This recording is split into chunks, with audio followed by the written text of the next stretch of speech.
Oh, we're here. Hello, everybody. Welcome back. Episode of DTIYDK. Don't talk if you don't know. It's a new set. It's a new season. And with that is a couple of changes to the format, but the same old guests with myself, Rodan, as well as my co-host, Bryce. Bryce, how are you doing today? It's been a heck of a week. The world feels doomed. My daughter has been homesick all week, so I've been trying to juggle that and work. But anytime we're here, it's like my oasis. I don't think about anything else, just TFT, and that is my happy place. So I'm happy to be here. That's right. And also equally happy to be here. We have Mortdog and Aesah, our special guests for today to kick things off. Let's check in with Mortdog himself. Mort, how's it going, man? You've had a couple of things going on lately. It has been a long few weeks, I'm not going to lie. But the good news is today was sort of my last day of stuff to do before our sort of summer break. So nice. I have the next 10 days off, so that's kind of nice. Hopefully recoup, play some TFT. Just hit Masters literally an hour ago, so nice. Sweet. Amazing. But yeah, just, a little tired, not going to lie. That's right. But you told us that your tactics.tools flexibility score is S+. Yes. So, yes. That feels really good, doesn't it? Yes. Got to live up to the name. Got to do my job. If that says S+, I'm doing my job. So. All right. Excellent. Aesah, how's it going, man? How's your set 7 experience been so far? I'm doing good. Been just climbing today. I had just went 2-1-1, so pretty happy about that. Just hit rank 3. Nice. And yeah, my flexibility is a D. I cannot play Xayah for the life of me. Every time I play Xayah, I lose LP. But yeah, I'm pretty happy. Glad to be here. I'm glad we're getting the upbeat version of Aesah. It was nerve-wracking there for a little bit. For you who don't know, we actually selected these guests a few weeks ago, actually a little bit longer. And so Aesah, a little bit of struggles. I was like, are we going to have a hardstock D1 player on the podcast? What's going on? God. Oh, man. Okay, to be fair, I think a couple of people had that experience. It felt like the set was harder to climb for whatever reason. Still does feel like it. I think this is the longest we've ever seen Challenger take to fill out. There's no systemic changes more behind this reason, right? Nope. We did some changes to double up, but not to the core one. So okay. Not entirely sure why. Maybe just because I suck. But we're not here to talk about our ladder adventures too much and to flame how bad I am at the game. We're here to flame your favorite players of TFT. That's right. This is the podcast where we talk about all the rankings and breakdowns, everything. So let's start things off nice and fresh with the reveal of the top 15 power ranked players in TFT currently, as we can pull it up on screen. And apologies for the production. We switched to Skype for this time around, but it seems to have frozen on us. So we have to be a little bit delayed. But here we go with the actual rankings. We have a tie for first place, which is never before happened. Exact point totals between Sox and Setsuko.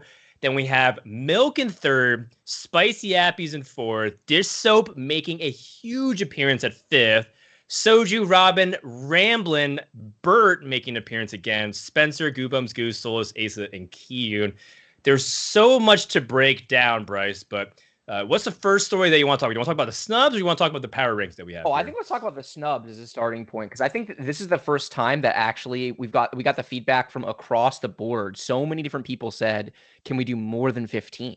Which is the first time we've ever had that. If anything, last set, it felt like people were kind of fighting to figure out who they wanted to put on the end of their list. But this was the opposite. We had another 7 or 8 people, I think, getting some points and some people who had a bunch of points that historically would have made the threshold, but it wasn't enough this time. Yeah, that's right. Kurum missed by 1 point. He would have tied Kiyun at 26, but he's on the outside looking in. Then some disrespect for players like DQ who made it to his second world championship, also top 10 in North America, and yet still on the outside. Wait, Aesah, I'm going to go to you first. When you look at these snubs, do you feel like that's accurate? Or do you feel like some of these players actually should be in the top 15? I mean, my top 15, the list I made, there's only one player that was different. And it was X was on it. But it's like you guys said, it was really hard. It was really, really hard to pick just 15.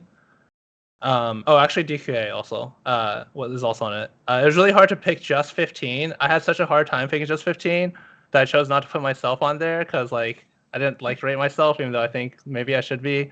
Yeah. Rat move. You gotta have the courage. Bump someone else. But yeah, right. I think all these people on the snub list are really good, obviously. So awesome. All right, Mort, now it's time for you to chime in. Out of these players that you're seeing here, which of them actually do you personally enjoy watching the most, just to start things off here?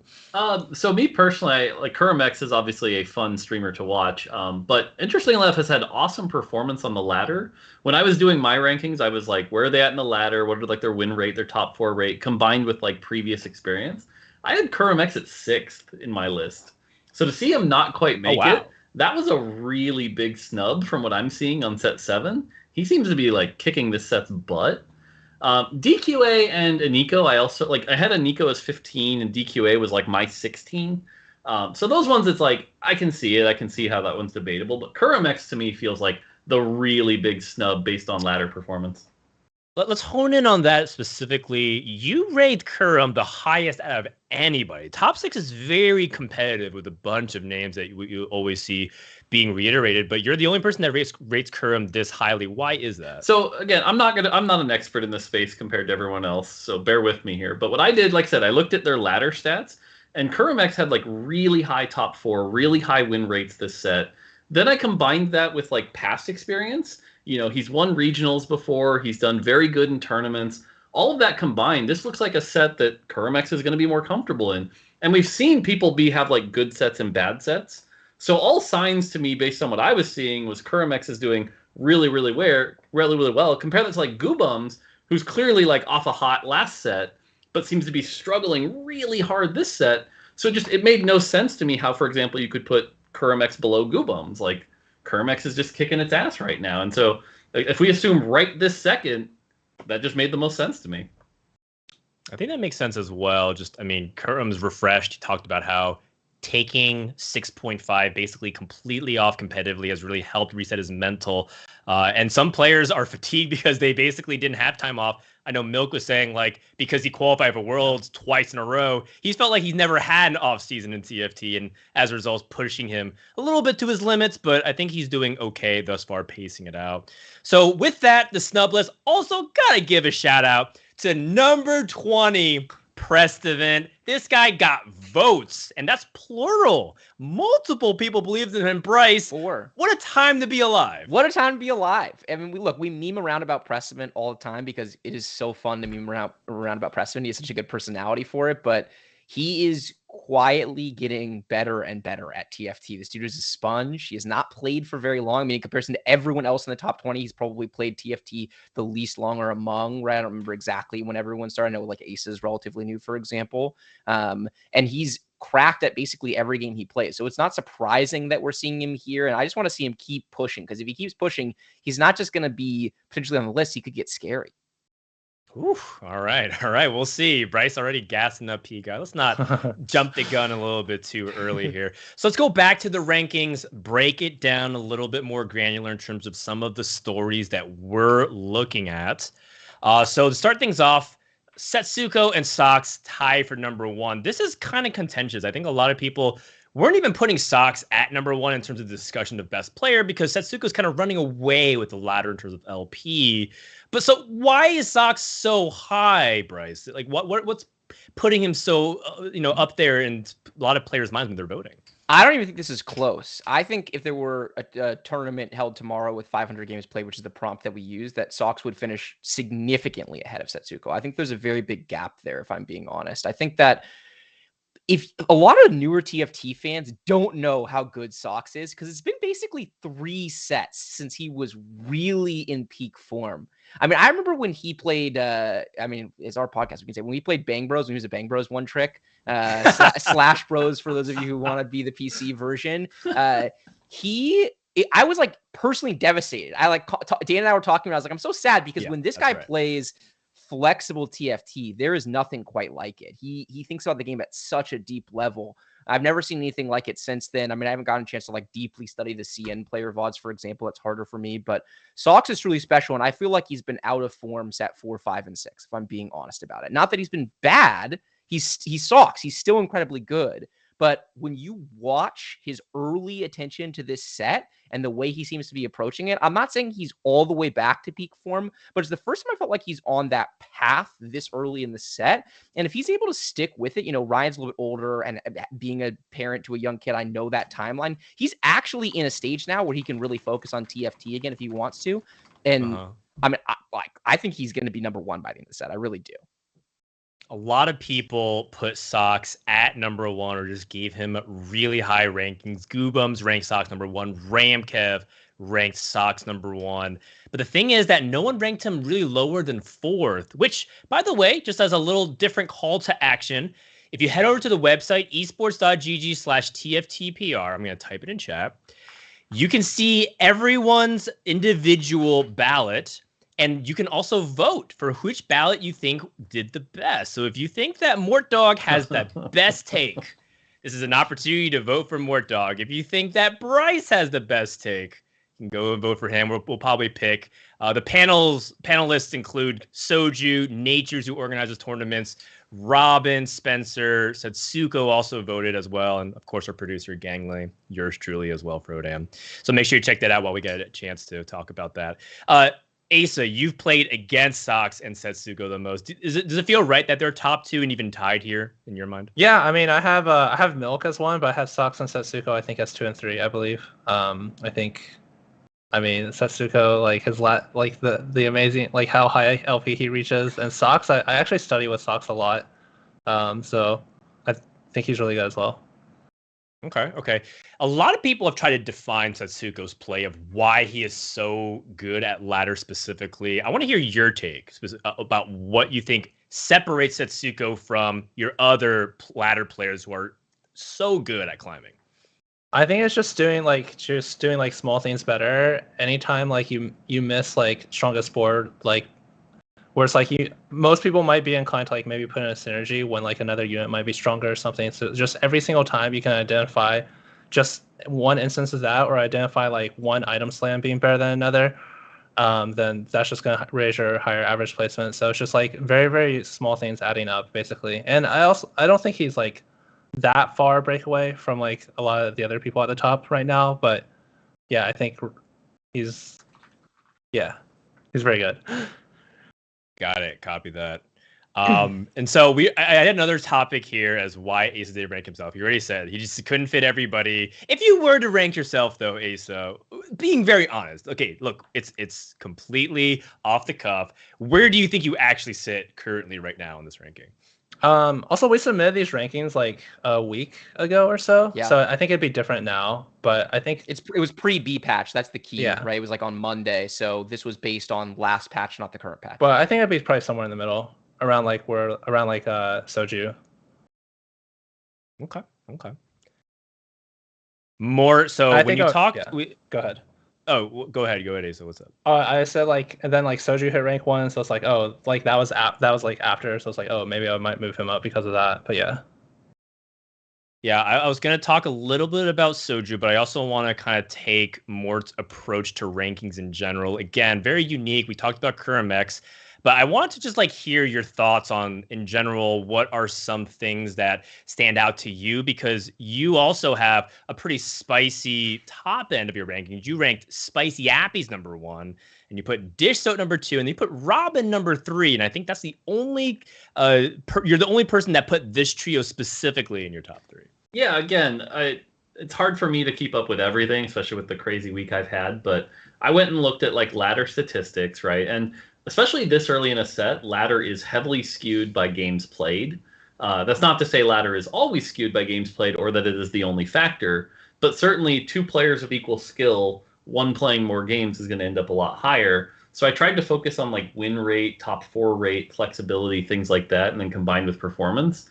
And so that's where someone like Spicy Appies, because the other thing to note here, and I had Setsuko as 13, which is probably one of the lower ones. Yeah. Wow. And again, the reason for that is I think Setsuko is really, really good on the ladder, where you're playing against people that are, 800 LP lower than you, quite a bit worse than you. And he's shown that he can optimize that and get the highest average placement pretty heavily.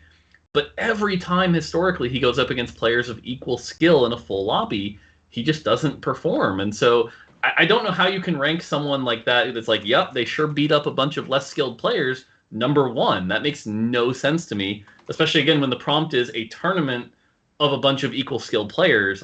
There's just no historic pattern to say that to be the case.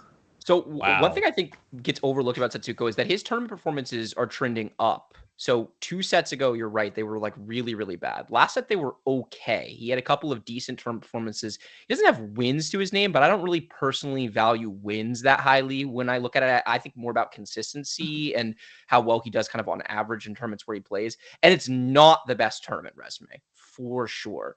But I do think that he showed adaptation in some of the tournaments he played this set, where in the most recent sets at 6, where I felt like he was understanding some of the weak points in his game that were habits that he had kind of crutched from beating up on weaker players on ladder. Because I completely agree with that analysis. And I think there's a number of people that kind of bring bad habits from ladder to tournaments.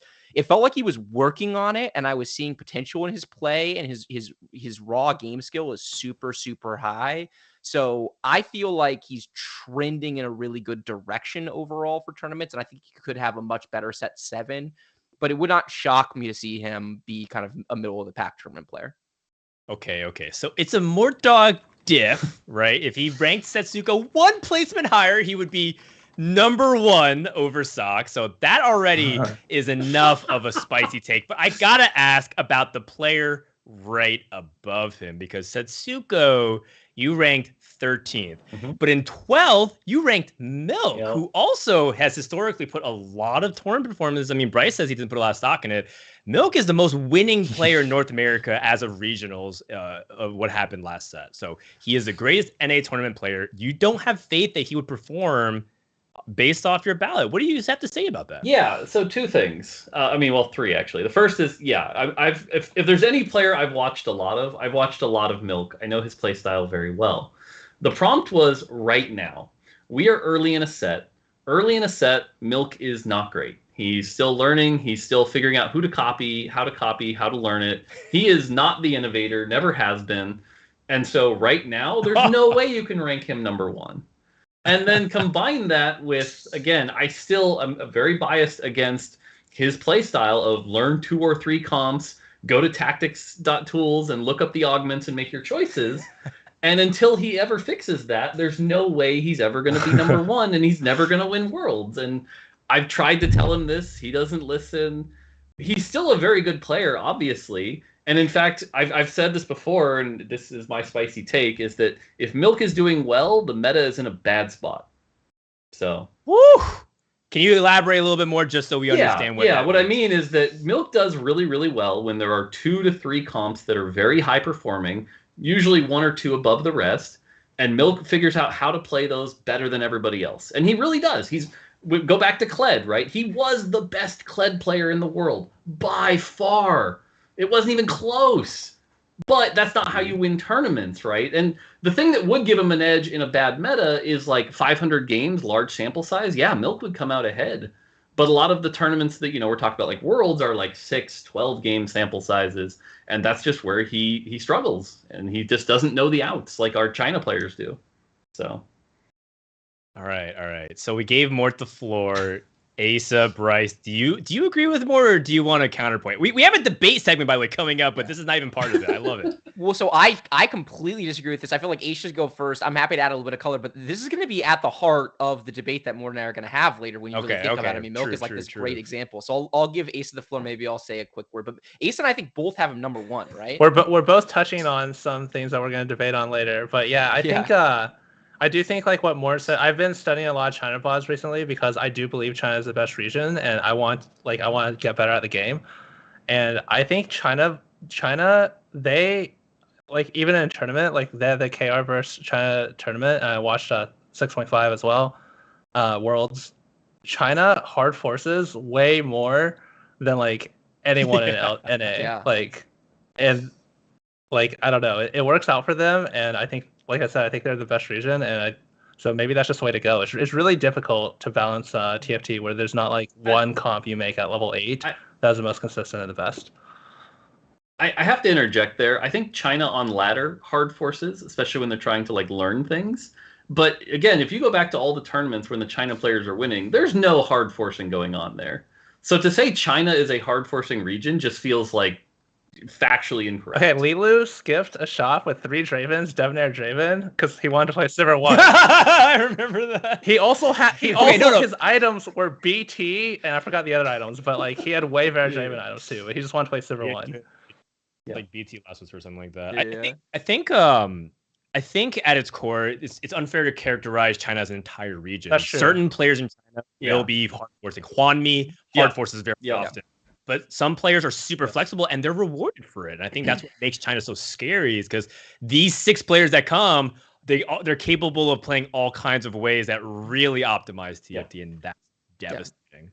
Okay, the only point I want to make here, because I don't want to touch too much on the debate topic, is it's so interesting to me, Mort, that you think of Milk as a much better late set player, because I think that his play style tends to thrive early in sets, right? It's really, really hard to balance TFT even when you have months of data of live players taking a crack at it coming out of PvE. I think actually the opening meta of set 7 was one of the better opening metas we've seen. There was more things viable. It felt pretty good to play the first weekend. It became pretty degen by the time the patch was coming around, but that's always kind of what's going to happen. So I think it was like a really good job by the balancing team overall on launch, but the prompt was on the last patch, on Monday, if there was a tournament of 500 games, it was a pretty narrow meta by that time. And that had Milk written all over it to me. I mean, it was when I did my rankings, oftentimes I kind of agonized over number 1.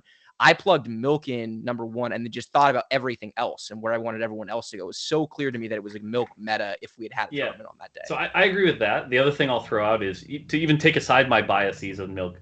When I actually looked at the stats on like top 4s and win rate, Milk was actually surprisingly lower than a lot of people also. So that was the other thing that drug him down for me. So well, the thing about that though is there was a weird chunk in the middle where he was trying to force a line that he thought was broken but wasn't. And so he just had had a day where he went like 8 and it completely tanked his rankings. His data, but he pulled out that, then it was actually his ranking. His stats were insane. Okay. There was a day where he tried to play set reroll and he literally averaged a 7. It was like you had 8. I saw that day. Wait, that comp was so good though. But that comp was good. That was the funny thing too. I averaged like a 2.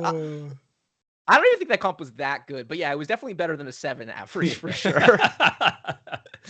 All right. Well, let's talk a little bit about some of the other people on this rankings that I think are really fascinating. Some moves up. Let's focus on that. First, let's talk about Dish Soap. Dish Soap came in as a relatively new player in set 6, had some amazing ladder results, is keeping up the results, and now has impressed so many people that he has leapfrogged from 15th to 5.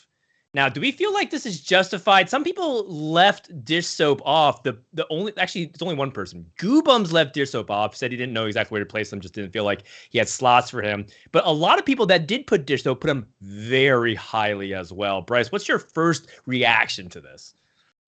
I think 5 is too high. I'm not saying he's not capable of being there. I really enjoy when he streams. He doesn't stream that often, but I love watching. I think he brings really interesting ideas to his TFT, and it is very clear to me that his skill ceiling is super high. But when I study his play deeply, especially in tournaments, I don't think he's there yet. I mean, if you looked at where he was like at regionals, for example, when theoretically he should have been in peak form, and you compare him to the other big AP player in the field, which was Ramblin', the gap between Ramblin' and Dish Soap was a chasm at that time. I mean, Dish Soap really was only good at the linear versions of the core AP lines, Renata and Ari, but had not really figured out all of the ancillary lines, how to bridge them as well as Ramblin' did. He was a little bit more narrow in the way which he approached the early mid game in comparison to Ramblin'. So he's really, there are players that I look at, like Goobums is a great example of this. When I first watched Goobums, whatever it was, 4 sets ago, I thought great potential, excited to see him realize that. And I think Dish Soap is on his path of realizing that. When I was doing my rankings, I put him at the bottom of my list of people who I think are in form right now. So there's like a clear gap for me. I have him at 8. And then everyone below that at the time, I felt like wasn't really in true form. And so I was like, I can't move him lower than 8 because it feels like he's really good at this patch. His ladder stats are insane, and I think really highly of his potential as a player. But like in comparison to Ramblin', Goobum, Spencer, Aesah, right? Aesah I didn't think was fully clicking yet at that time. If I ranked Aesah today, he would for sure be above Dish Soap, for example. Okay, that's fair. That's fair. I do want to make one correction, by the way. Goobum said that he didn't watch enough Dish Up, didn't feel justified in ranking him. Probably would put him top 10. Aesah, again, you've probably played against Dish Up the most out of any of us. His ascension, do you feel again is justified? Do you agree with Bryce's take here? Yeah, I mean, again, like we're like kind of bleeding into the debate we're gonna have later, but like Dish Soap, there is he just doesn't have like the past tournament history. Obviously, like his ladder results this set have been like either the best or second best, depending on whether you think they're better or worse than Setsuko. But they're either number 1 or number 2, right? Like pretty much undeniably. But yeah, he just like we just need to see that like tournament performance. There's some difference in tournament, of course. So okay. You value him very highly. You put him second on your ballot, which isn't even the highest. Setsuko, by the way, put Dish Soap as number 1, which is really high respect. Really fast. Does anyone believe that? I don't believe that for a second. I think Setsuko just put him there because he wanted himself 1. So why? It was because you felt like he couldn't ego himself, right? I think you put a gun to Setsuko's head and say at the time of the ranking, he puts himself 1 for sure. No, I think that's reasonable. Okay. For Dish Soap, because like Dish Soap's like win rates and stuff, like his LP is lower than Setsuko, but like his win rates are like pretty phenomenal. Sure. It is. His stats are very impressive. Is that what caught your eye more? Why you put him so high? Yeah, this is one where admittedly I'm a little behind. Admittedly, like I've watched Dish Soap for like an hour. But when you look at those stats and the stat lines this set, it was really impressive the way he came out of the bang, took really early leads, been running away with it. Those top 4 rates were insane. I think at the time I checked, it was like literally the highest. And so that combined with lack of tournament, I was like, yeah, seems like he's a really good up-and-comer, could do really well right now. Ask me in 2 weeks, maybe it goes back down. But yeah, this is one where I kind of defaulted to the stats a bit, and his stats are insane. So very close. I mean, if a couple of votes down, Dish Soap would be closer towards 7 or 8 range even. And people like Soju would move up. Let's talk a little bit about some people who are moving down. Ramblin', Goobums, what happened? Bryce, these are players. Some people left Ramblin' off their ballot. Ramkev and Mortdog left Ramblin' off their ballot. What's going on with Ramblin'? Okay, so Ramkev was an accident. He actually messaged me like a day and a half after the rankings were due and said, I forgot to rank Ramblin' and Goobums. Can I do this? And I was like, bro, it's like way too late. I said, I pinged, and it was like, yeah, way too late. The graphics are done. So he would have. I don't think it's unfair, though, if we're being honest. I think that a lot of Ramblin' being here right now is reputation. I haven't gotten to study him like today or yesterday, but it's clearly been struggling to click. He's a research-oriented player, so I think he does, like Mort was talking about Milk, I think Ramblin' scales up and up and up to infinity over the course of a set. So I can't put him lower than where I put him because I believe that like if you did put a tournament with 500 games that mattered, which is the whole theory of this, right? Everyone cares and is investing. I think he does find a way to figure it out. But he's definitely not like there right now. And Goobums is the same, except for I think Goobums is like mostly fucking around, if I'm being honest, right? Like when I watch his stream, I don't get the impression he's trying to learn on some level, but and he does absorb information similarly to Ramblin', but I don't feel like he feels any pressure whatsoever to be highly ranked, and so he's not. Yeah, that's fair. Also, Goobums has really become more of a streamer these days, so it feels like a lot of times he's putting on a show. That's not an insult. Why is that an insult? Streaming. Look, I don't think it's an insult. Really hard. I don't think it's an insult generally. I think Goobums would take that as an insult. All right. No, what I'm saying is his focus is on his content and putting out his streams consistently. He's not worried about pushing for rank 1 and holding rank 1 and then camping it while climbing on a second account like some other people do. Anyways, Mort, you left Ramblin' off. No. I'm going to deflect the aggression back towards you. Ramblin's my number 9. Oh, then what? Is this incorrect then? Who left Ramblin' off? Okay, so then there's something wrong on our graphic, or on our internal tracker, Bryce, we have to fix. Gotcha. Somebody else left Ramblin' off, and it said Mortdog did, so I guess that's a mistake on my end. No, I had Ramblin' at 9. I think a lot of the same stuff is that he's struggling, and it's an AP, weak meta right now, and he's generally been a stronger AP player. I think those two things are working against him. But I also think he's the kind of player that like doesn't necessarily throw himself at the game 100% all the time. Often has other things going on, in his personal life, and I think that's one of those times right now that he's just not 100% there. But yeah, you still have to default to the skill that he's got that we all know he has, and so that's why he was my number 9. Like, there's no way he doesn't make top 10, even if he like took the set off. To be honest with you. Yeah. I can agree with that too. Okay, well, we don't have to beat the horse too much on this. A couple of the names that we wrote down in our agenda: Bertosaurus and Kiyun making appearances. I think Bert might be one of the, lowest of keys, most talented players in TFT. This dude does take regular breaks. Last episode, I said there's only a handful of players that I think can truly take breaks from TFT and just kind of snap it on at any moment. And a couple of them, they talk about like Nubal, for example, who does that. But Bertosaurus is just never talked about. And I think he's always a strong contender in any tournament that he enters as well. So Bryce, when you look at a player like Bert, what stands out about him to you? And because I don't think a lot of people are talking about him. Yeah, people don't talk about him enough. Probably the most underrated player in North American TFT right now. I think that is a mantle that Appies can officially pass on, since I think people now appropriately rate him very highly. Took them long enough. Maybe Ramkev would be the other person in that conversation. But Bert is one of the best TFT players in North America, period. He has top 3, top 5, top 1 potential. And I think what I really like about Bert is that a lot of this game, a lot of the influencers, a lot of the pros bring other people's opinions to the table as fact, right? Someone tells them this is bad, and they all just start parroting it. Like, it goes like down the line. This is bad. This is bad. This is bad. And they all like consensus agree.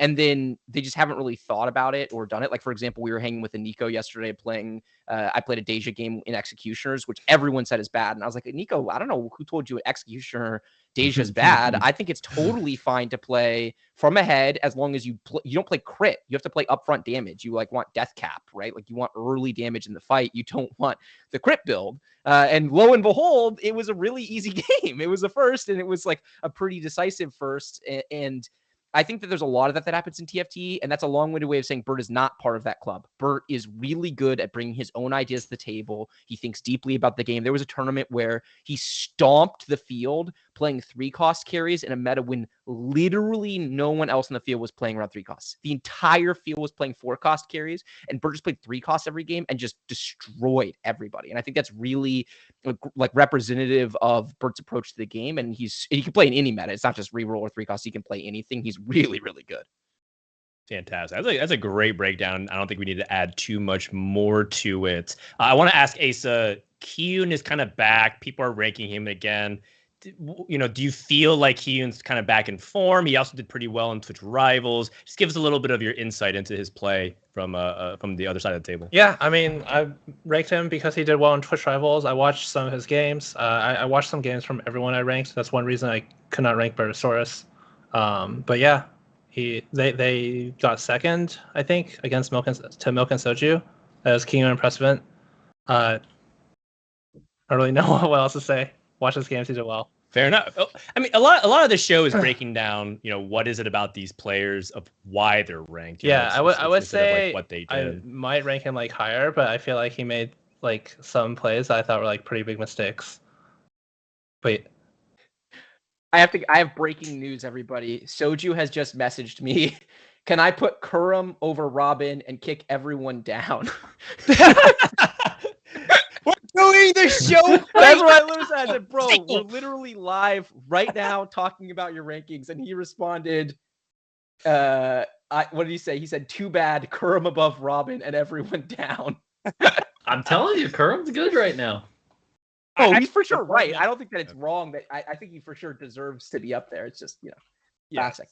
It's tough because even going back, I want to revise it, right? I left totally Kurum off. I want them both on now after watching a little bit more about how the patch has shifted. But that's kind of the dynamics of it. And that's what makes it really exciting in terms of highlighting certain players versus those that get snubbed and maybe have a chip on their shoulder. And also, Soju, please get it right the first time. Ramkev. Don't forget about Goosebumps in. Look, it's hard to type 15 names. Wait, we have to talk about Soju quickly. Are we not? I feel like. I guess we haven't. Yeah, we haven't talked about Soju. All right, let's talk about it. Does anyone else really fast, just to frame this up, does anyone else look at the set and think that this is kind of custom built for Soju? Like, I think this is a really, really good set for the way Soju plays TFT. Say more. Okay, so I think that it's because dragons are high cost. I think that we're going to be spend a bunch of time in a fast 8 oriented meta, which is obviously where Soju thrives. I think that Soju is somewhere in between the super narrow players like Milk and the super wide players. And I think that this set is good for that because I think that the dragons limit pivoting across from different trees. And so he's really good at understanding, like, okay, like from this spot, I can flex around these 1, 2, 3 things. From these other spots, I can really only play this thing. And he's really good at making a decision in his head about when he commits to the line. And then he commits to the line, he plays it really, really well. He's really good at capping out boards, which I think that I think legendary power is back this set. And I think there's a ton of different ways to mix and match your 5 costs and optimize them. And so I think that when you look at this set, he's not an influencer. I really, truly think Soju is a top 5 player, not just on this initial ranking, but for the entire set, as long as he stays in form. I was not surprised to see him climb rank 1. I would not be surprised to see him make Worlds. Wow. All right, hold on. Worlds is 5 months away, Bryce. He first has to qualify for regionals. Last time they went down to the wire, and he had to narrowly, through Challenger Series, qualify through. But I like a lot of what you're saying. Mort, you kind of had an immediate reaction there. What were you thinking? So, well, my first immediate reaction was I can confirm the set was in fact not custom built for Soju. Okay. But I actually agree with a lot of what Bryce is saying. Once the dragons get kind of like their power level where they're supposed to be, like Aurelion Sol becomes a playable champion, Ao Shen becomes playable, things like that. Soju has historically been very, very good at the early game. 85% of his games, the other 15 he just hard 8s, whatever. But in those games he does well. Yeah, he is one of the best players to like fast 8, fast 9. And I agree with you, Bryce, that like the set, because the dragons don't allow as much flex in that late game, like just grab all the 4 and 5s and play around that, they're a little bit more limiting. That does play up to Soju's advantage. And the thing with Soju was always be that he's always had that potential to be one of the best, if not the best in NA. It's just how much he wants to put into it. And hopefully this set, he feels like he wants to put a lot into it. And if he does, cool. I think I agree with you. So. Okay. Well, time will tell. So far, he's killing it. I mean, at the beginning of each set, it's always Soju at rank 1 or pushing rank 1. It's about whether or not his motivation can stay at that level. I think no one really doubts his potential.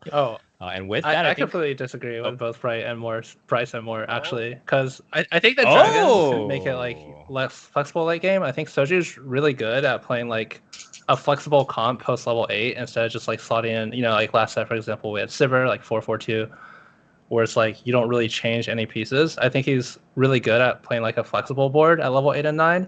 But I feel like the dragons make it like, I think Ao Shen, like you can kind of flex around him because he's your only damage unit and you can play whatever else. But I don't know if it's just because it's early in the set and we haven't figured it out yet. But I feel like right now, like the boards are not that flexible. For example, Soju's best comp is Xayah.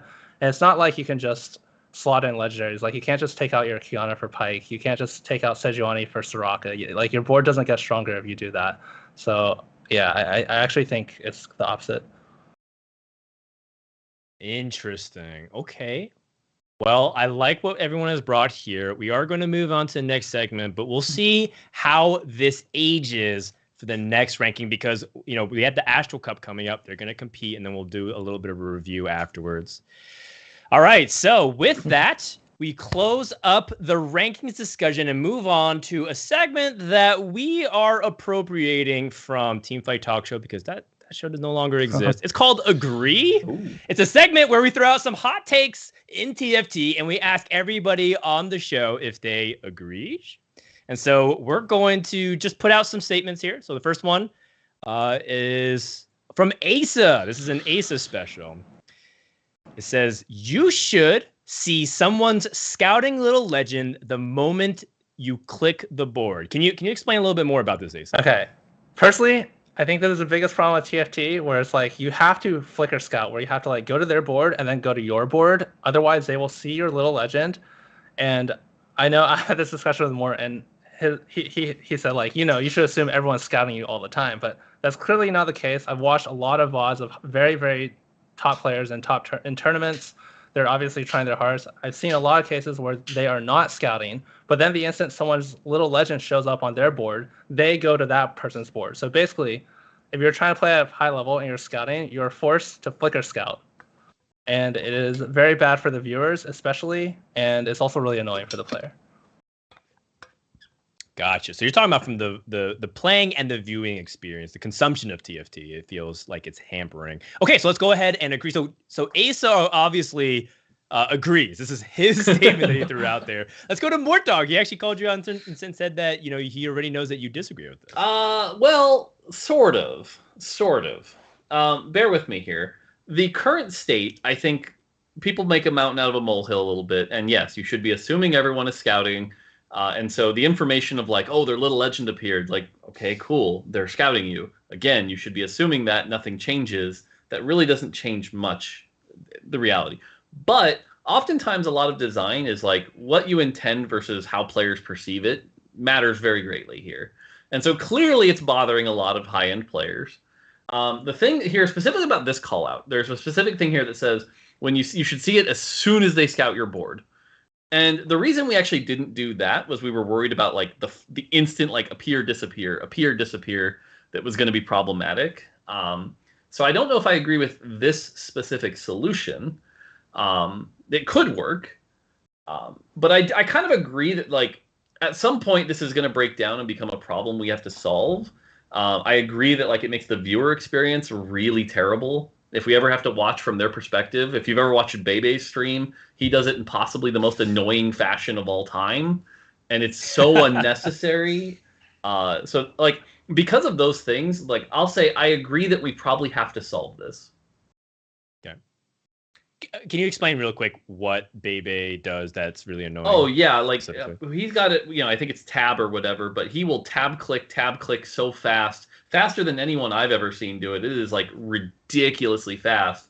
And so just imagine your screen flashing between 4 different boards at a frame a second, and it is just seizure inducing. It is not pleasant to watch. Yeah, that is not pleasant to watch. I definitely have trouble sleeping to Bebe streams for that reason. Wait, can you talk? Because it just feels. Sorry, go ahead. Can you talk about? Oh no, I was just adding commentary. Why that solution wouldn't work? I didn't say that it wouldn't. Like I said, our instinct and why we didn't go with this in the first place was like the little legend constantly like appearing and disappearing, especially like a common thing we saw players do was like scout player A, B, C, D, E, right? And like in that case, seeing a bunch of little legends was actually very distracting. And so we wanted to like not have little legends constantly flashing in and out of your board, right? Like, so that was why we're like, let's delay it so that if they stay there, they're opting into like, I'm coming to your board. But again, with all design is trade-offs. The trade-off here seems to be that now players perceive that I can invisibly cheat the system and they'll never know I was scouting, even though they totally do. So, again, a problem to solve for sure, and that's what I kind of agree with. Okay. Bryce? I've been racking my brain about this one since Aesah posted it, and it's so uncharacteristic of me, but I basically have no opinion about this topic. I see both sides. I don't really care. I will say, just thinking out loud about it for a quick second, that my favorite part about this change, and I'm kind of sad at where it falls, because like I never take Future Sight anymore, ever, because I just don't think it's a good augment at either Prismatic or Gold. But when Future Sight felt strong last set, I used to love fucking with people. You take Future Sight, you go long enough so they see you, and then you immediately leave so that they think that like, oh, you just stayed a little bit too long, and then everyone hard positions for your board because they assume that you're that you have Future Sight and that and it is a great time. I'm not sure it was the most optimal use of my turn to spend that time fucking with people, but God, did I just get so much enjoyment out of looking at their boards and seeing the last second adjustments relative to my board. It was just so fun. I guess I agree with the statement if I have to pick one, because I think that the trade-off is probably worth it, where like the flicker scouting, that whether or not they actually need to do it more, like people are flicker scouting a ton, and it does feel a little obnoxious when I watch streams or when I play, and feel like when I play, I just don't care. I'll just like let my legend show. It doesn't so much matter to me. But I get that people do perceive that it matters, and so that feels bad. So just go faster. I mean, like people's little legends appearing on my board honestly don't bother me at all because I don't really pay attention to it. I don't think that I'm getting any information when I find out that someone's scouting my board. So if there were little legends popping up all the time, and I would just be like, okay, someone's like tab scouting through whatever. I'm just playing my turn. Fair enough. I mean, it depends on like what kind of player are you, and a lot of players who aren't scouting are just gonna look at their board and they see all this flickering. I don't know if I agree with the solution, but I agree with the concept that maybe something has to be done about it. So I'm also kind of like agree with the sentiment, but disagree with this specific solution. But I think we can all at least have a consensus that maybe something could be done to improve it. So chat seems to overwhelmingly agree with Aesah. So at least you have the people's opinion behind you, Don. Aesah, I'm not sure that's a good thing. So I'm just brainstorming here because that's what I do when I think about problems. Yeah. God, I shouldn't even say the solution. I think I have a solution. Never mind. I think I have. Do it. Say it out loud. No, because I don't want to say it out loud, and then people be like, "Why haven't you done it yet?" And it's like, well, because we have development priorities. I think I have a solve though. I do want to say you guys are framing it as if like, oh, players think it's important. It's extremely important. Last time, Mortdog asked me to get a clip. I checked one round, the very first round. One guy's little legend came to my board. That was the only person I scouted that entire round. Now, you could argue that was my fault for not scouting everyone, but I only have 30 seconds in a round. I don't have time to do everything. And that's just you perceiving it. But like I said, I think I have a solution now that I think about this. So, okay, cool. Okay. All right. Well, we'll put a pin on that. Maybe if the solution ends up coming to fruition, we can revisit it. Agree number 2. This one's also a little bit more contentious. Staking in TFT tournaments should be permitted. This is in light of recent events where a community member, Yippee Malkaye, decided to put on a staking tournament with some players, actually Aesah being one of them. And then because of some outcry and riot coming down saying that they're not going to permit staking, ends up being delayed also because of Twitch rivals. So ends up changing a lot of that. And that started a discussion entirely about whether staking should be something that's legal or permitted, whether the ethics behind it is very good, competitive integrity. So this is actually a pretty good agree, I think. Let's start off with Mortdog. Okay, obviously, first off, everything I say is my opinion, not Riot's. Let me be very clear on that because that's just my personal opinion. Your lawyers appreciate you. Seriously, it's just me. I'm not Riot here. That being said, it's interesting. I'm not informed enough to make a great answer here. I haven't actually researched or thought about this a lot, so I don't know like the pros and cons very well. So I'm actually going to opt out on this one. But the one thing I'll say is that if I've learned anything over the years, it's that competitive players will do anything to min-max, break the rules. Competitive integrity usually means nothing to them, very little. And I'm not going to call out anyone in particular, but I know during the ladder snapshots that were just happening less than a week ago, there was some really questionable decisions being made to try to optimize. And so anything that's ripe for abuse will be abused. That's just like design 101. And so everything I know about this kind of stuff is that the reason they don't allow it is because it's ripe for abuse, and that scares the crap out of me. But again, I say this as a very uninformed party, so I actually don't have an answer here.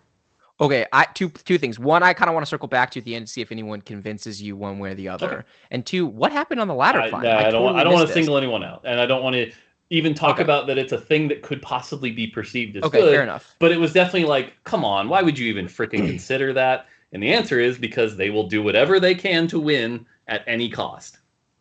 Well, what about the ethics behind, people who say, hey, if a player from a specific region knows that they can't go to day number 3 of Worlds and they end up griefing somebody's or self-sabotage so they can help other people. The competitive integrity is messing that way. I mean, it feels like a lot of competitive integrity is always called into question. No, that's what I'm saying, right? Like I'm saying, it is so hard to achieve competitive integrity because people will optimize and do whatever they can to win at all costs, And so something like staking, as far as I understand it, is ripe for those kind of gross optimizations. So, okay. Bryce, you were very outspoken when the topic came out on the subreddit. You typed out a very long thing. I was like, wow, you had a lot of time. Short for me. Yeah, all right, go ahead. I mean, I'm a I'm a very strong agree with this statement. It's not that I don't hear the counter arguments. I do. I think that they're significantly outweighed by the pros. And I also think that many of the negatives in relation to this have been extremely overblown. So it's not that you can't concoct scenarios in which a staking tournament could create issues where, like, okay, for example, we're all in a tournament. The four of us are playing in a tournament together. It's an 8-person tournament.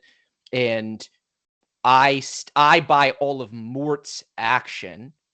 I sell all of my own action. So I have no stake in my own play.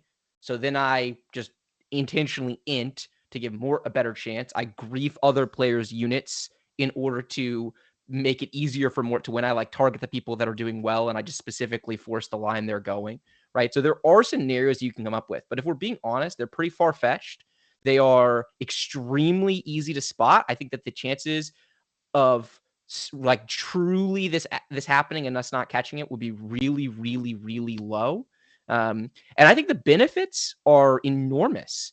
I think that we could unlock a new type of fan engagement around TFT and esports more generally. I think we get a lot more people engaged in and watching events. I think we create a new type of relationship between a streamer and their fans that would be a really positive thing. The notion of like having a horse in the race that's not just the person you want to root for, but you took some small piece of their action is, I think, a really compelling thing to have happen between a streamer and their community. I think we could unlock bigger buy-in events. I think we could potentially put more revenue streams on the table for TFT esports pros. And right now, for being honest, it is not easy to be a TFT esports pro. You've got Soju gobbling up the lion's share of the streaming viewership because Soju is an unbelievable entertainer and also incredibly cracked at the game. And so everyone else who's trying to stream it is a kind of struggle to survive and make this a full-time thing. And I'm not sure that changes anytime in the immediate short run because it's not like TFT is going to like, I mean, TFT is a really popular game. We have fans on it. It's doing really well, especially relative to the investment Riot has put in so far. But I'm not sure we can reasonably expect it to go from where it's at to like 3x where it's at, which is basically what would have to happen in order to really create an economy in which a lot of players would be able to survive off their streams. Some teams are interested. Some, like of the 15 players on our list, I think 5 or 6 of them are signed, right? But the teams that have signed players are kind of, it's not like there have been a lot of new TFT signings lately. So I think it's not an easy thing to be committed full-time to be a TFT pro. And I think that the scene benefits tremendously from having a lot of full-time TFT pros. And I think this is a really good path to eventually get us some. And I think that if we're thoughtful about the downsides, we can control for them. So it's not that I don't recognize them, but I mean, I could talk about this topic for literally hours. So I'm going to shut up now and let other people get in here. But I am a very strong agree. Okay.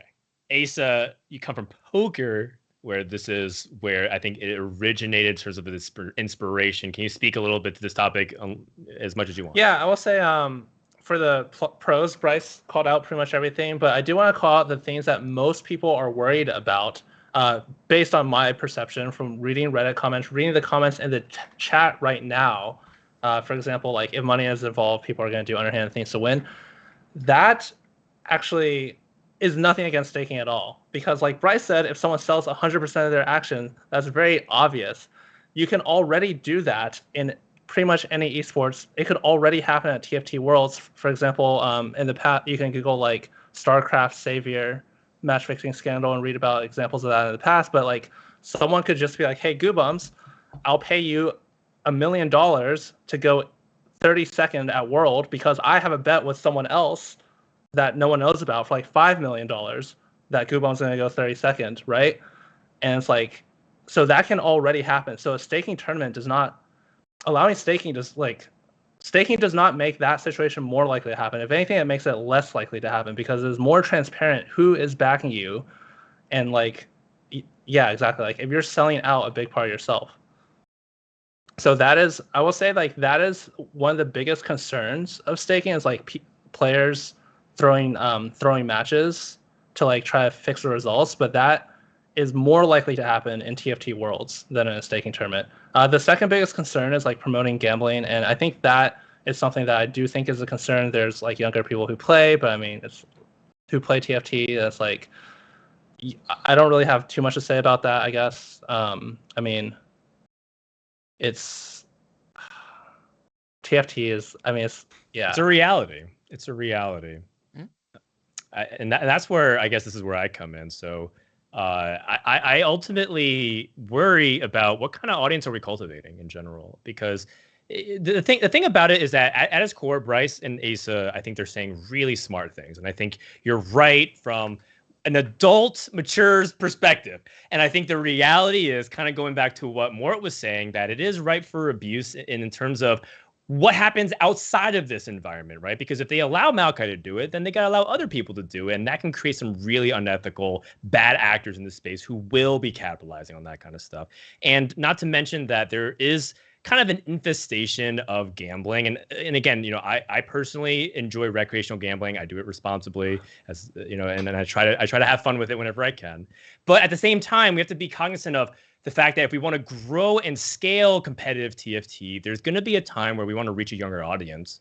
And if we're going to be exposing them to these kinds of type of ways where they can gamble effectively on their favorite TFT competitor, I think that there's some lines that need to be drawn. And so, I think the key word that was in Sherman's statement was at this time. I think we're not ready for it. I would think somewhere down the road when the scene completely matures, we can get to a spot where this could be a very powerful tool. But is it right now when we don't even have a fundamental grasp on what a competitive circuit should be for what is defined as a pro in TFT?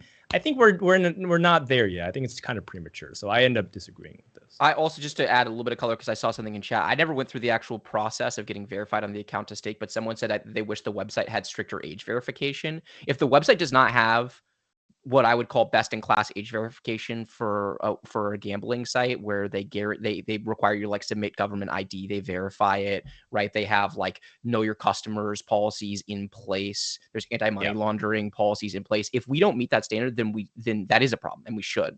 But I'm fiating that we do all of this right. And by the way, it's worth noting that gambling always finds a way. People have been being gambling for thousands of years, and it continues to persist. And so for me, I always am in favor of licensed, regulated versions of this, because that is how you really push back all of the issues, whether it's underage gambling or addiction or threats to competitive integrity. You don't push it into the dark. You bring it into the light, and only in the light can we actually really work to combat those problems. I mean, even Riot Games switched to a loot box model maybe 7 years ago. Before, you like a champion, you buy that champion. You want skin for a champion, you buy that. Now you buy a loot box and you hope you get something cool. Maybe you hope you get Dragon Mancer Yasuo. I can.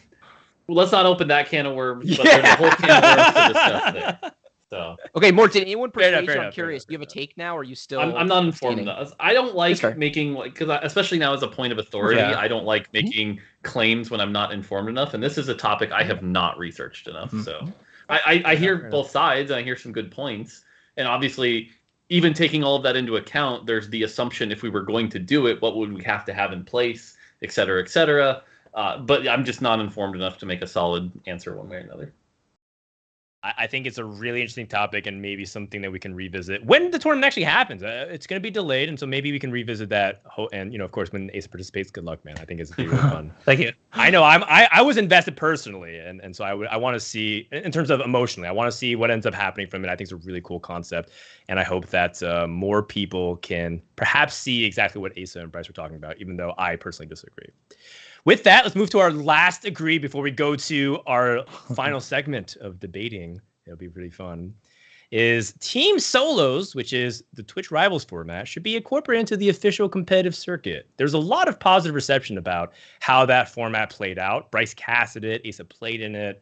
Mortdog made TFT. And so there's a lot of people who had... One of these things is not like the other. Yeah. So let's go ahead and get people's thoughts here. Aesah, you played in Twitch Rivals. What do you think? I think it's a lot of fun. I wish there more.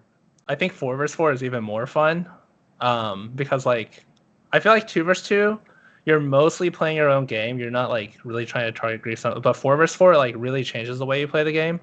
So I think it's a lot of fun. But I don't think it should be incorporated into the official format, because it's just not when you play TFT on the ladder, you're playing as an individual. It's just not something you practice for. And then for example, me and BoxBox, we went on the ladder to practice. We queued up in the game and played as if we were a duo. And we did that understanding that it does cost everyone else in the game a small amount of LP in terms of EV, because we're playing against them. That being said, it doesn't really change the way you play that much. So I think 4 versus 4, if anything, has more like merit than 2 versus 2. But I think either way, I would disagree. Okay. Bryce, as an observer and commentator of that event, what do you think? Can I ask a clarifying question? By official competitive circuit, does that mean we're scoring like it's involved in the regionals path to worlds part of the circuit? Or do you think it's like, so let's say Jade Cup, which is in 4 weeks, is like all of a sudden the solo. You sign up with somebody else, but you're still competing individually, but now you're kind of tied to somebody else as well. Yeah, okay. Then I'm gonna disagree because I think that the format that you play to qualify for Worlds should be this. You should be playing the same game. And even though Ace is saying there's not that many differences, there are some meaningful differences. If nothing else, a big difference is who you happen to play with, right? If you're scoring points based on the success of the team, I don't feel great about that. TFT ultimately is an individual game, and I don't want someone to basically be carried to additional points to get them into regionals and ultimately in the world. So I don't think this should be part of the path to Worlds. I do think that this format should exist on a regular basis. It should be accounted for in the TFT calendar. It is so fun. It's fun to cast and talk about and think about how the team play is working out, and some of the really interesting late game scenarios in particular around team play are really interesting. And I love that aspect. But just as a fan, when I'm not casting duos tournaments, it's like my favorite tournaments to watch ever. It's 2 people. There's some given, you can opt into whatever vibe you want. Do you want like the ultra sweaty, like deep conversations about TFT and optimizations? Watch Ramblin' Robin. Do you want to watch teammates functionally troll each other and create good content while playing pretty damn good TFT while they're at it? Watch Milk and Soju, right? And so you really can opt into like a different and super fun TFT viewing experience. So this should be something that we are fostering as part of our competitive ecosystem, even if I don't think it should be part of the path to Worlds. All right, that's a pretty good take. Mortdog, what do you think? So disagree that it should be like points to get you to Worlds. Like there's just hard disagree. Should we have more official team tournaments? Yes. I know I'm a little biased here, but maybe back me up. I thought the Mortdog Madness 4v4 tournament was like one of, if not the most fun tournament in like the last year. That tournament was so fun to watch and so fun to cast. And to play. Awesome. I think the players have more fun when they get to play with other people. It's why we believe social has such a big play. I will say the big failing here is that if everyone's like, yeah, duo solos is better than double up, that means we got a lot of work to do. And I would rather see people use double up if we're specifically looking for 2v2. But I will say so far seeing, solo, 2v2, and 4v4, I'm with Aesah. 4v4 is like way more interesting to me to watch. It had way more dynamics. We saw things like future sight values skyrocket because of the knowledge it provided to teams. So I would love to see like 1 to 2 official 4v4 tournaments for bonus prize money that doesn't count towards regionals. That would be my personal opinion on that topic, because those are freaking fun. Okay, fair enough. And it seems like chat, can we just close the poll? It seems like mostly they are disagreeing, although there's a handful of people that agree and think it's really fun. I think being part of the official competitive circuit could theoretically also be side by side, right? Like it could be its own circuit of people playing their own teams while also playing solos, and then also having their own finals in some capacity. I think that's really great. I personally love the dynamic. I think TFT can feel very lonely at times, especially because sometimes in tournaments, it's just doomed.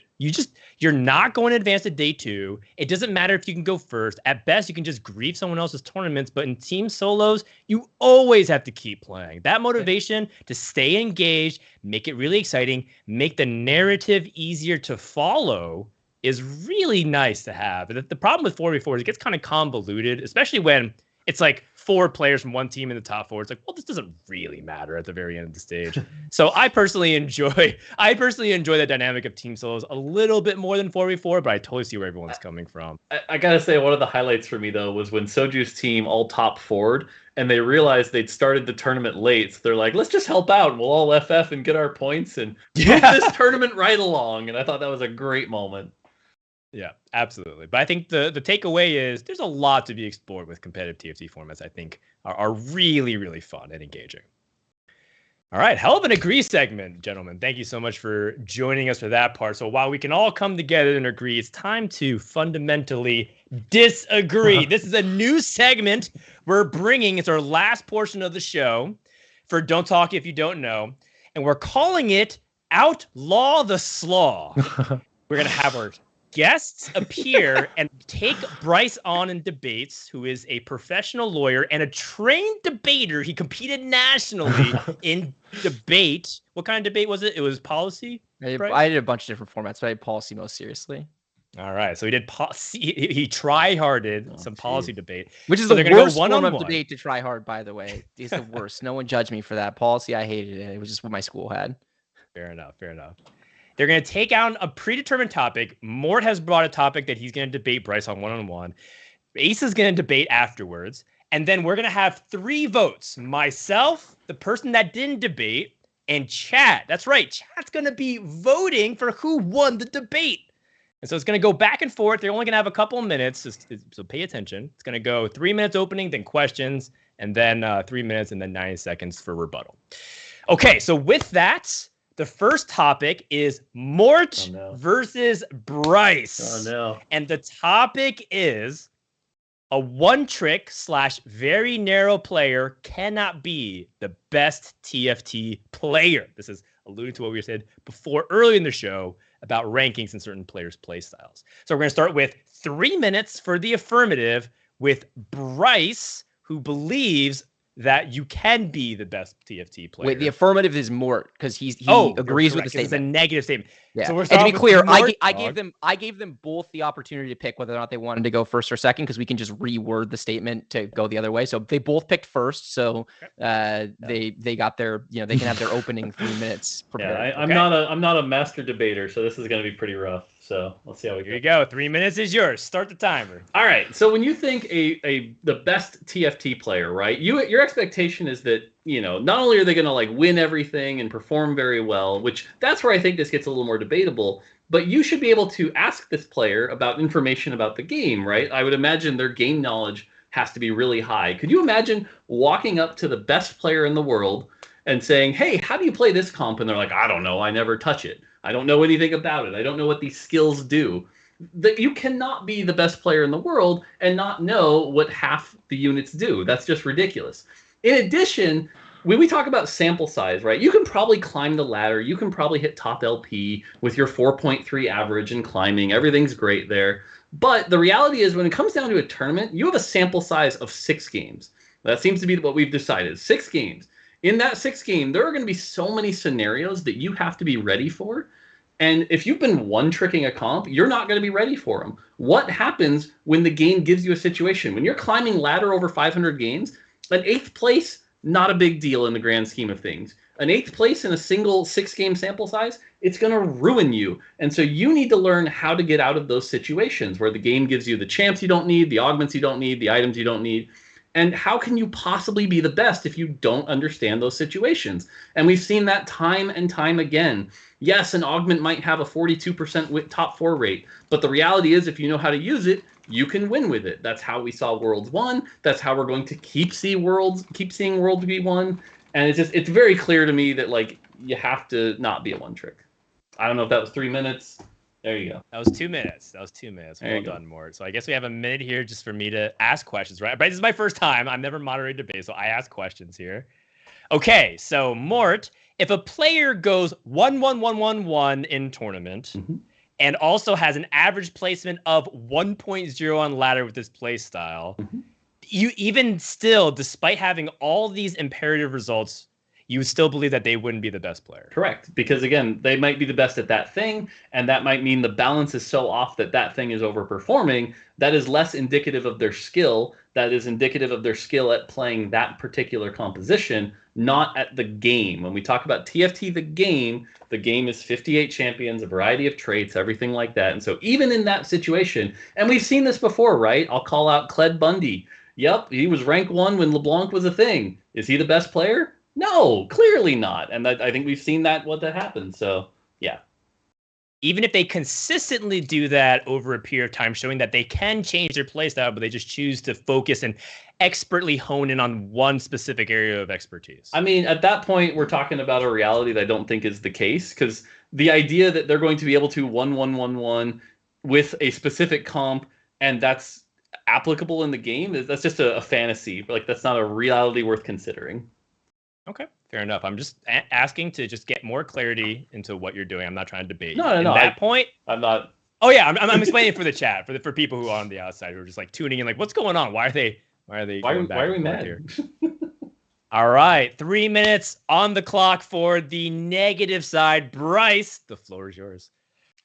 Okay, so Mort makes 2 core points. The first one is that if you should be able to ask someone about the game and they should be able to know all the things. And if they don't, they can't be the best player. And the second one is that while the best player might be able to deal with this on ladder, this player might be able to play this way on ladder because the volume of games is so high, the variance of tournaments makes this suboptimal. So I'll start by going through those 2 points, and then I'm going to make some of my own about why I think this statement is false. So okay, the notion of like asking the best player for information about the game feels like a little bit of a red herring to me. If we're being honest, you don't determine who's the best by like who can give you the best answers. It's about results on the field or in the server in our instance. No one looks at like Shaquille O'Neal in his prime and says, well, Shaq can only play down low. He's a bad free throw shooter. He can't shoot threes. He can't handle the ball, so he can't be the best. It's like, I don't think the best is the most versatile. I'm pretty sure it's just the best. And Shaq, at his time, in his prime, was the best. He was the best player in the NBA. He was virtually unstoppable. And even if he wasn't the very best, he was certainly in the argument. And it doesn't matter so much whether or not you thought Shaq was the best player in his prime. The idea is, I don't think it's limiting because you're more limited in what you can bring to the field. It's just about results. The second point about sample size, I'm not sure that really matters either, if we're being honest. I would really only care about average placement. So if someone playing a more narrow style averages a 2, but has a higher percentage chance of like going 8th in the tournament, that doesn't really matter to me. If they average a 2, they average a 2. And so, yeah, playing a more narrow style might have a wider band of your results. But if your average placement is the highest, I think that makes you the best. If your average placement in a tournament setting at that time. And then I transition to kind of the core part of this, which is I think that as a designer, I totally get where Mort is coming from. And I mean, no flame whatsoever, because I think you guys do an incredible job at this, but ultimately this is really in your hands more than anyone else's. If you want the best player of TFT to be flex, then we have to find a way to get the balance state there. And we have some patches that are there and some patches that aren't there. And again, that's not meant as a criticism at all. It's an incredibly complicated, interconnected thing you try to weave your way through.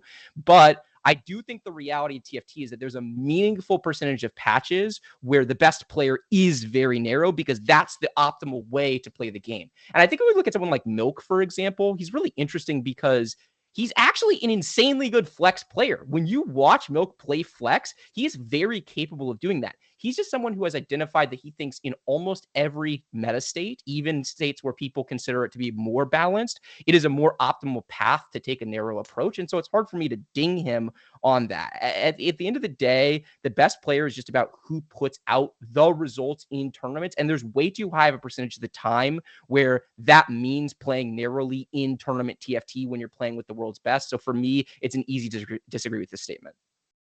Holy moly, 2 minutes and 55 seconds. Let's let it really clean. We look at results all the time, Bryce. I only have like 1 or 2 questions here. And we also talk about eye test in terms of player skill. And that seems to be a big overwhelming factor even in your analysis. So how do you reconcile this eye test versus results? Because then you have people who think Solus is a god, and then you have people who think Solus is just a complete fluke player at times. He gets really lucky. So how do you reconcile these differences? I think if you just look at the results in TFT in general, you're making a mistake. You have to look at the results and then do the eye test, and you can see. So for example, Goobum's best player at regionals, we didn't think that going in, but if you studied his gameplay afterwards, I think that is a very decisive take. And anyone who studied all the different players in the way that I did of that tournament and disagrees with that statement, I will happily have that debate, right? And at the time, Goobum's was actually pretty flexible. Everyone was very flexible at the time, and so it was a flex meta, and that was optimal. But there were plenty of times where it could be more optimal to play more narrowly. I mean, look at Milk winning the tournament, right? Like, he played a very narrow style and ultimately did very well in that tournament. So it's not just did he win? It's also, did you watch the games? And look, Milk's a beast. I mean, anyone who doesn't realize Milk's a beast, his skill for the game, he understands how to power spike exactly when he wants to, when he needs to roll, how much he needs to roll. His micro is cleaner than anyone's. Like his Zephyr Shroud play, his out positioning of his opponents is just so consistently on point, even when playing against the world's best. So yeah, the eye test matters for sure. Okay. Now, Mortdog, you have 90 seconds for a rebuttal if you choose to. Yep. Oh, yes. But the floor is yours. Oh, yes. Okay, cool. Debating is a little bit about logic, and I don't really follow your logic here. Shaquille O'Neal doesn't know the most about basketball. That's true. He's also like 7'42" and has incredible athletic prowess. Your comparison to basketball makes no sense. It's an athletic sport that requires physical prowess, not necessarily game knowledge. Let's use a comparison that actually matters. Are there NASCAR drivers that don't know how to drive? No. Are there chess players that don't know all the different ins and outs of chess? No. Right? When you're talking about a game of skill that requires knowledge, not athletic prowess, that comparison falls apart completely, and I just don't even know why it's being brought up. This is a game that is mostly about knowledge. The best player isn't who can click the fastest.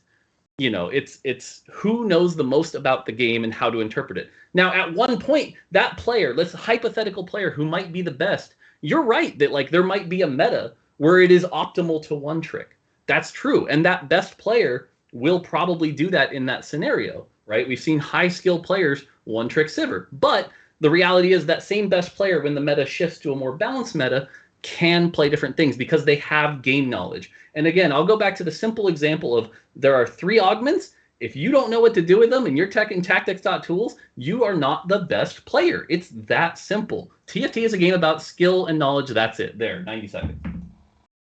Nicely done. Whew. All right, Mortdog bringing the heat. 90 seconds for the negative rebuttal from Bryce. Okay, look, I don't want to get too far into the Shaq thing. The reality is it's just an example of someone that brings a lot of skill to a game without necessarily bringing the whole package, which I think is important. There are people in NASCAR, drivers in F1, that have a certain type of approach in the way they drive their car. That doesn't mean they don't know the other stuff. It just means they do it a certain way. And I think Milk is a really good example of that. To your point about TFT being primarily knowledge, I completely disagree with that. If TFT were purely about knowledge, then you could just put a test in front of everyone and basically be like, from this spot, what do you do? From this spot, what do you do? What's better, this or this? What item do you slam here? But that's not what it is, because the thing is, TFT is infinite permutation. So it's about adaptation in the moment. It's about speed of decision making. It's about recognizing how strong opponents' boards are, which is not something that's just like a knowledge thing. You have to be able to look at your board, look at your 3 opponents, and be like, I definitely win this. I do not need to level here. That's not something that's just like a straight up knowledge formula thing. So I think that there's a level of complexity that goes into the real-time application of knowledge that you've come up with in other contexts and trying to identify in that moment and critically think, what is the best action for me to take? As it relates to your balanced meta comment, yeah, for sure. In a balanced meta, someone that is a narrow player is going to do worse. But the reality is the majority of TFT is not playing that balanced meta state. And I have to end with this, Mort. The topic is the best TFT player cannot play this way. That is fundamentally false, because there are tons of times where the best TFT player can play this way. In your utopia, that's not always the case.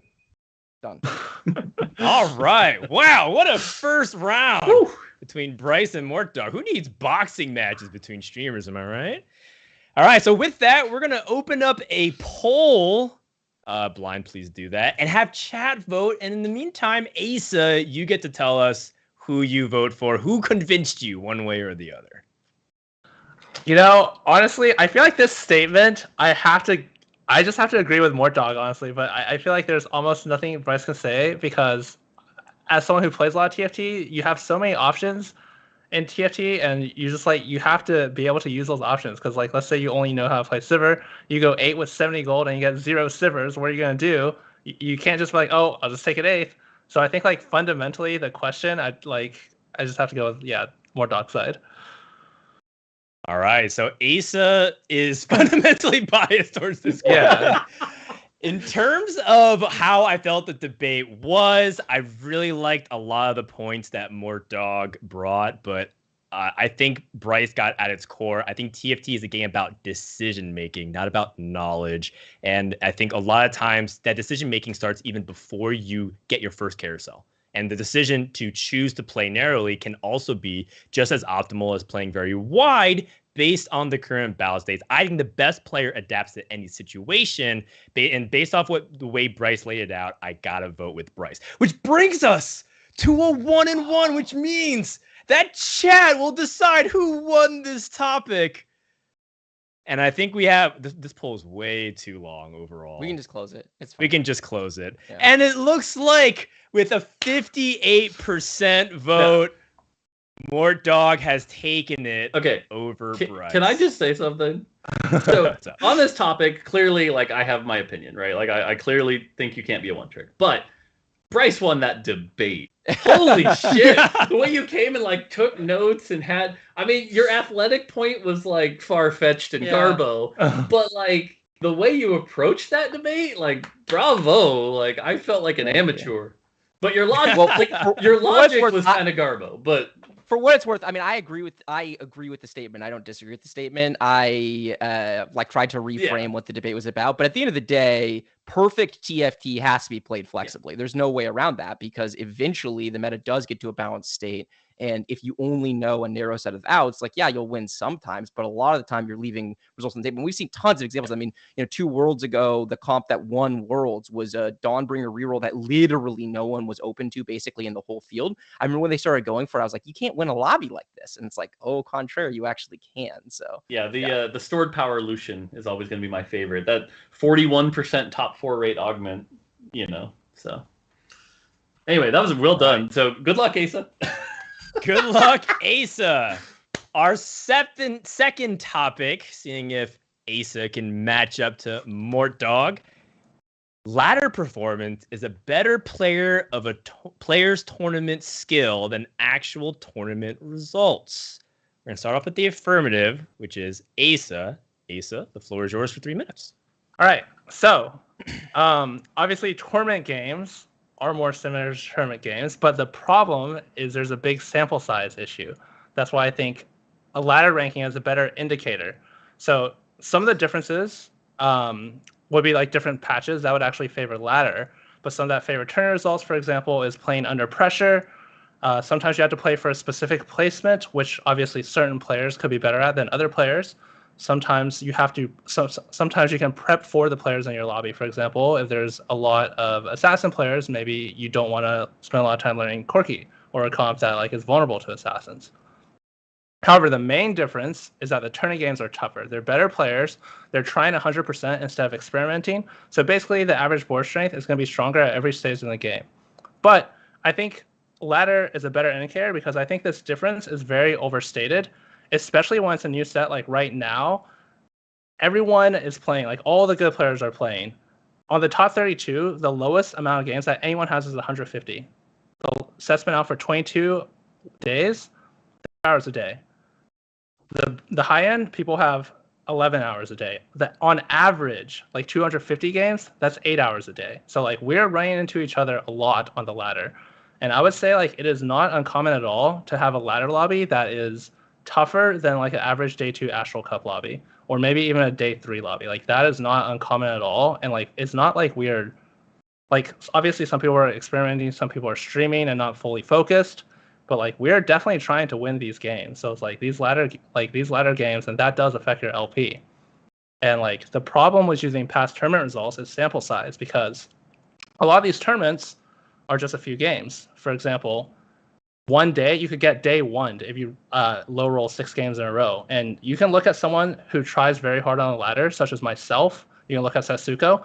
Just look at 6 games in a row where like 3 are bought. It is not hard at all to find 6 games in a row where 3 of those were bought forward, and boom, if you had those 6 games, you would have been day 1. And keep in mind the tournament's harder, so it's like it's even easier to low roll that.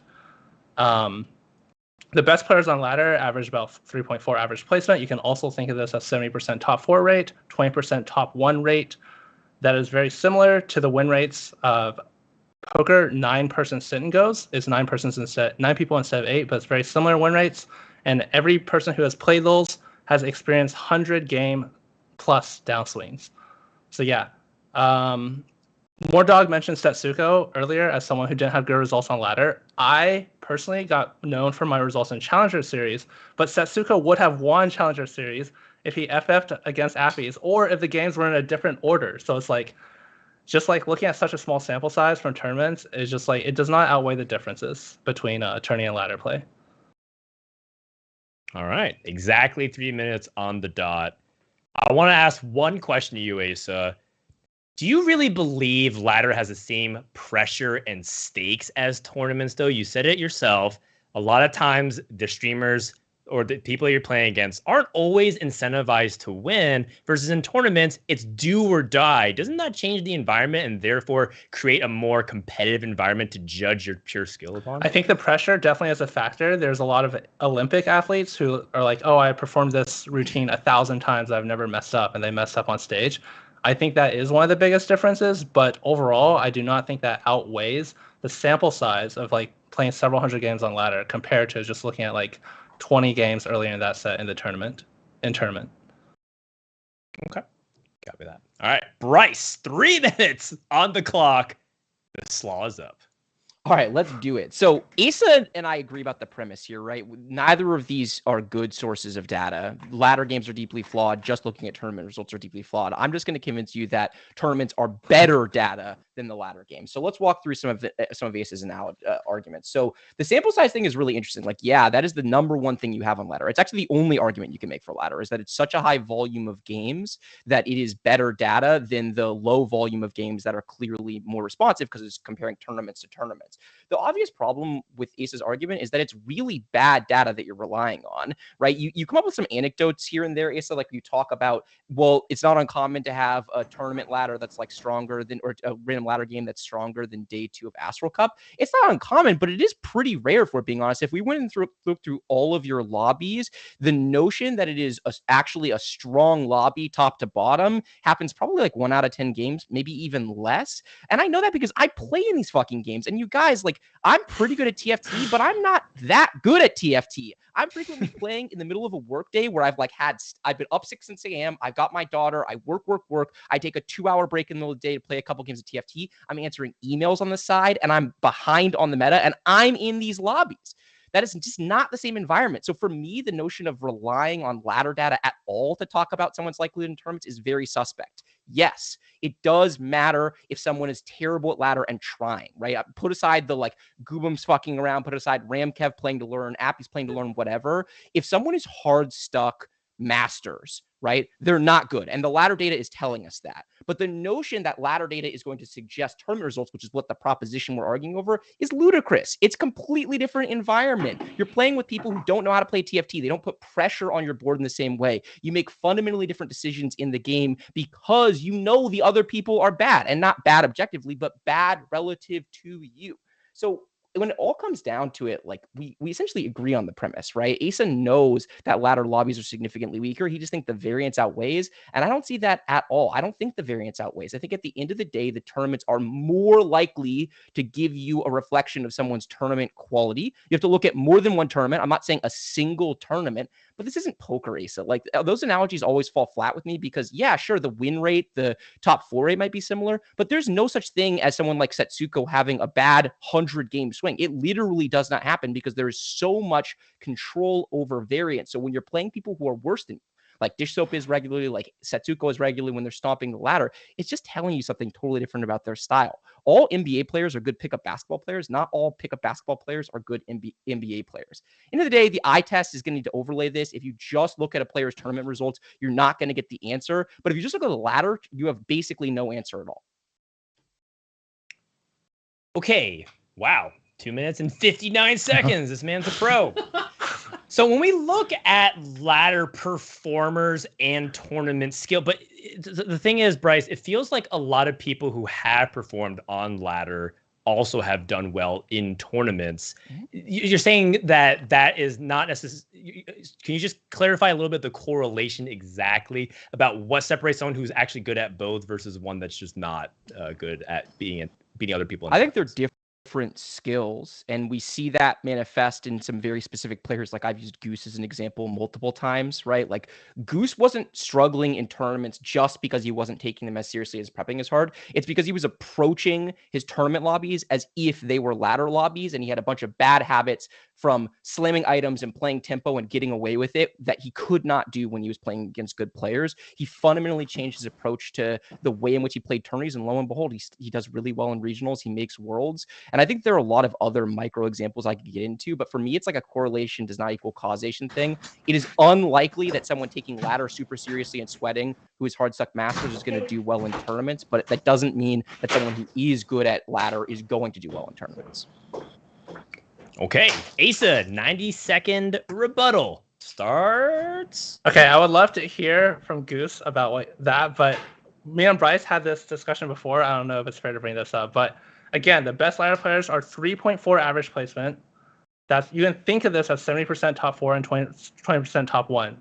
With this number, Bryce is saying there's no way someone like Setsuko can go through a 100-game downswing, and you absolutely can. We looked at this before. Bryce's argument was that you could get a much higher average placement than that, and that's how you would mitigate that, because you have so many more decisions. That being said, if the argument is a tournament lobby is so much harder than the ladder, then I don't see how, like, if Setsuko is averaging, or the best player is averaging 3.4 on ladder and tournaments are harder, I don't understand how one player can average so much better than that in tournaments. Again, fundamentally, the main difference that we both agree on is that tournament lobbies are harder, but a good TFT player needs to be able to adapt to different lobbies. And even if you are playing in a lobby with a bunch of like GM players, no flame GM players, that lobby could be very high roll, where like 3 people have itis on like 3-1 or something. It's like you have to adapt to that, and that playing in that lobby is very similar to playing in a tournament lobby with a whole bunch of players, good players, like top players who are just mid rolling. So yeah. All right. Thank you very much, Aesah. And the closing rebuttal goes to Bryce. Yeah, I mean, I always think these data arguments get a little bit fishy, because the 3.4 average placement from Setsuko is not his actual ladder average placement. It's what he does while streaming, while playing infinite games. If Setsuko were actually really trying to just stomp the ladder, that's actually what Setsuko were out to do. He would have a much, much better placement as a result of that. So I don't really look at that and say, yeah. I also think that the like data analysis we went through is a little flawed, because it all depends on the standard deviation and like how much variance actually there is in the results. And the thing is, if your arguments were true, I think you'd have better examples to point to. I think you'd be able to point to Setsuko going on a 100-game downswing, or anyone doing that, not when they're playing poorly, when they're playing well and just getting unlucky. I think you'd have the ability to point to, from all these open field tournaments, there should be some Chris Moneymaker, right? It's a crazy variance run that Moneymaker went through, but that should exist in TFT. It really doesn't. The good players rise to the top, because the TFT allows for so much decision making in the game that the skill ultimately controls. I've already acknowledged that tournament data is not perfect because the sample size is too small, right? The question we have to answer is whether or not it is better. And for me, it is very clearly better to be looking at the tournament data over the ladder data when deciding who is the best tournament players.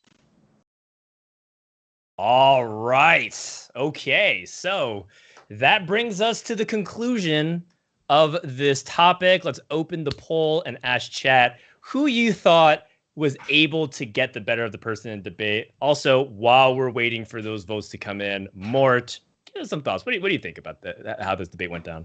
Yeah, so first off, I think Bryce's debate skills on display here. I think he's just a better debater. Putting that aside, though, trying to like assume that he's not a trained debater. I think the reality is Bryce focused on the key point in the topic, which was it's a better indicator. And again, I kind of agree that like the only thing Aesah brought up here was sample size. There really wasn't anything other than sample size brought up. And I thought Bryce did a better job of explaining more points about why tournament can be perceived as better, what's flawed about using that large sample size. So because of that, I would have to give the edge to Bryce. Okay. All right. Well, I think that ultimately there's too many counterpoints to kind of the way Aesah was laying it out. I think Aesah laid down really good foundational discussion, but what ends up being when Bryce was able to counterpoint, I think one thing that really swung at me was when he said that you can only point to one or two examples when we have multiple examples of people who don't actually show ladder performance as indicator of their tournament skill, which has been the case for a lot of tournaments, I think, and players are respected for that. I think Bryce, for example, always points at Ramkev as a player that's doesn't take ladder that seriously. So I think ultimately I choose Bryce as well. I think chat also has swung towards Bryce. That's a 3-0 sweep for the slaw. Bryce went 1-1 today. But I think overall it was a really fun segment, and I really value everybody bringing a lot of preparation to it. Everyone worked really hard. Thanks for guinea pigging this, guys. It was our first time in the segment. I was going to say, if anybody else comes on the show and tries to do this segment, prep, because Christ, wow. That's rough. We're not sure if we're going to do it every episode, but if we feel like the guests are up for it, because they have to feel passionately about it, right? They have to feel like they can speak to it. It's not just going to be forced debate. I think it's going to be really exciting. I feel like some guests would be like, wait, what? Huh? And then just look away. All right. Well, that brings us to the closing of this show. We're going to do a couple of announcements. First things first. The debate wasn't the only thing that Bryce won. We also asked at the very beginning of the show to vote for the best judge on the esports.gg/TFTPR. When you click on that link, you get to upvote who you think did the best. Bryce ran away with 22% of the vote. That's twice as much as me and Mortdog, who were very close behind and second to each other. So well done. Everyone value Bryce's opinion very highly. You are well beloved. Victory speech, Bryce, for this week's best. Honestly, I didn't expect to win that. We take those, I guess. It's been a rough week. This was really fun. Getting the W and the poll is a nice cherry on top. All right. With that, let's talk about what's coming up. The reason why we're doing this episode, the reason why we power ranked this weekend starts the Astral Cup. That's right, competitive TFT Dragonlance begins in 24 hours. You get to see day 1 and day 2, but it's not broadcasted. You want to clarify, there's no casting stream, but people will be playing. If there's anybody streaming their tournaments, I'm going to be co-streaming it, so definitely come check it out. That said, the following week, we'll be broadcasting the Astral Cup with myself, Bryce, Casanova, Bupasaurus, Jirachi, and Lemon Kiwi as a town. That's going to be a fun time, so make sure you tune in then. The following week, we're going to introduce a new episode format for Don't Talk If You Don't Know. There's going to be 2 kinds of episodes. This one that we just did is a preview episode. Then we're going to do a review episode with just myself and Bryce. We're going to talk about everything about the tournament. We're going to grade players' play, right? We're going to say, how well did Soju do? We're going to give him a grade. We're going to do performance ratings and everything. We're going to do user-submitted topics. We're going to do workshop, popcorn segments. It's much more intimate, much lower production, but it'll be really fun. And that's going to happen the week after Astral Cup on July 14th. So make sure you tune in then. And then our next preview episode will be July 28th, the week of the Jade Cup. So bi-weekly, make sure you tune in here. Okay, with that, let's wrap up the show. Thank you, everyone who joined us. To get some final words and send-off, we'll start off with Aesah. Yeah, thanks for having me on. That was a lot of fun. Debating Bryce was not that fun, but everything else was cool.